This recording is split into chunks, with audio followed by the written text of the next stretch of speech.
Hello friends.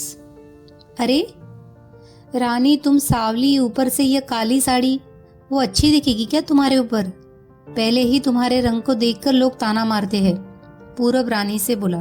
देखो ना पूरब, मैं बोलती तो कहती, सास बोलती रहती है हमेशा। ऐसे लगता है जैसे कौवे को काला टीका लगाया हो। पति और सास का बोलना सुनकर जरा उदास हो गई।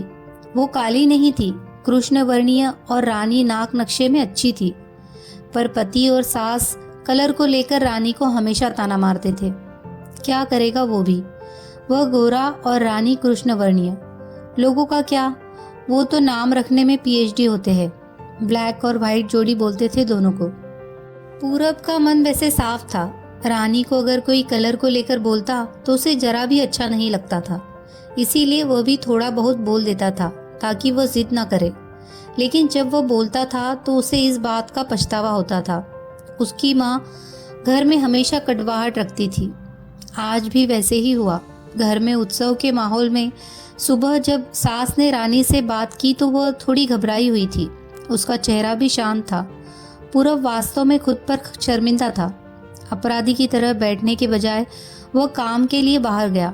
कई सारी महिलाएं काली साड़ी पहनकर सड़कों पर चल रही थी।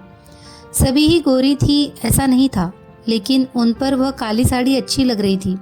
पूरब काम की जगह पर गया। उसका बचपन का दोस्त विकी और उसका पूरा परिवार साथ में था। जान पहचान हुई तभी पीठ के पीछे से विक्की की पत्नी आई।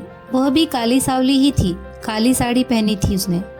पीछे से एक आवाज आई, प्रतीक्षा दीदी, अच्छी दिख रही हो आप। आपकी साड़ी भी अच्छी है और आप भी। प्रतीक्षा के चेहरे पर खुशी आई। उससे ज्यादा विक्की के खुश हो गया था। पूरब विक्की को कुतूहल से देख रहा था। विक्की ने वह देखा और जाना। वो पूरब के सवालों को हल करना चाहता था। विक्की ने पूरब से सीधे ही पूछ लिया, पूछो, तुम्हारे मन में जो भी है, मैं तुम्हें उसका उत्तर देने के लिए तैयार हूँ।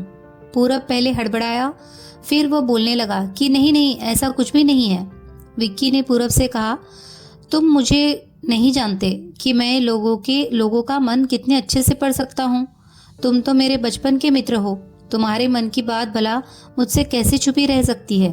विक्की आगे बोला, चलो ठीक है, तुम्हारा सवाल भी मैं ही बता देता हूँ। तुम यही सोच रहे हो ना कि मेरी पत्नी जो रंग से काली है और आज उसने काली साड़ी पहन रखी है, फिर भी वह और मैं इतना खुश कैसे? पूरब सब कुछ शांति से सुन रहा था और कुछ भी बोल नहीं पा रहा था। विक्की बोला, काला रंग ऐसा रंग है जिसमें दुनिया का कोई भी रंग मिला दे वह कभी नहीं बदलता, यानी कि किसी और रंग की संगत में वह अपना अस्तित्व कभी नहीं छोड़ता। इसी प्रकार प्रतीक्षा भी दिल से एकदम उस कलर के जैसी है, कभी भी रंगीन न होने वाली लड़की है। वह अपने मर्जी से जिए, यही मुझे लगता है। मैं उसे खुश देखना चाहता हूँ।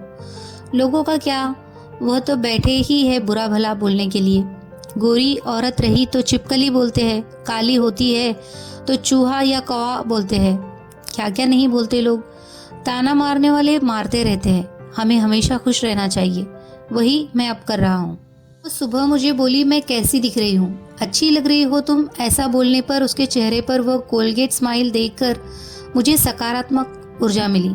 घर से बाहर निकले तो सभी बोलने लगे कि अच्छी लग रही हो भाभी।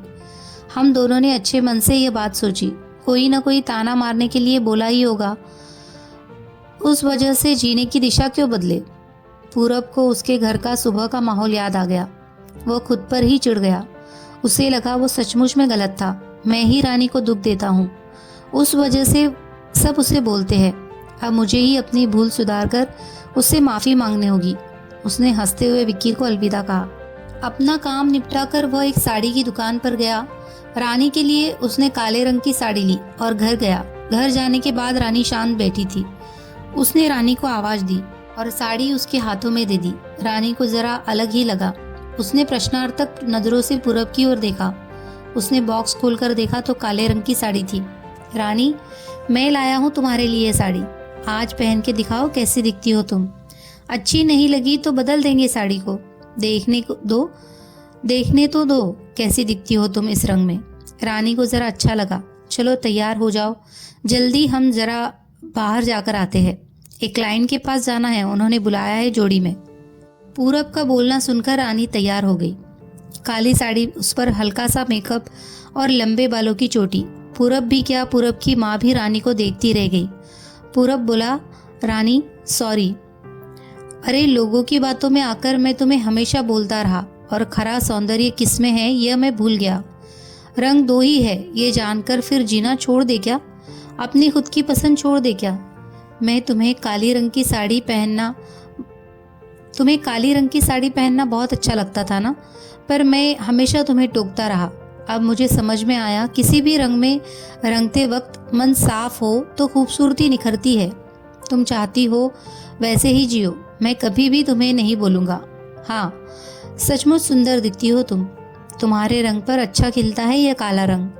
रानी के चेहरे की लाली और भी ज़्यादा बढ़ गई यह बात सुनकर। शर्माकर वह पूरब से बोली, क्या आप भी? पूरब ने रानी को मुस्कुराता हुआ चेहरा देखा और उसके बदले हुए विचारों से पूरब खुश हुआ। मन ही मन में पूरब ने विक्की को धन्यवाद किया, क्योंकि यह परिवर्तन विक्की के शब्दों द्वारा हुआ था। खूबसूरत दिखने के लिए खूबसूरत दिखना ज़रूरी नहीं है, बल्कि खूबसूरत सोच होना ज़रूरी है। इंसान का अगर मन सुंदर है तो इससे कोई फ़र्क नहीं पड़ता कि वह किस रंग का हो। ये थी एक दिल को छू लेने वाली कहानी, काली पत्नी। कहानी अगर आपको अच्छी लगी हो तो प्लीज़ हमारे चैनल को सब्सक्राइब कीजिए और आगे भी इसी तरह की कहानियाँ सुनिए। लाइक कीजिए, सब्सक्राइब कीजिए और शेयर कीजिए। धन्यवाद।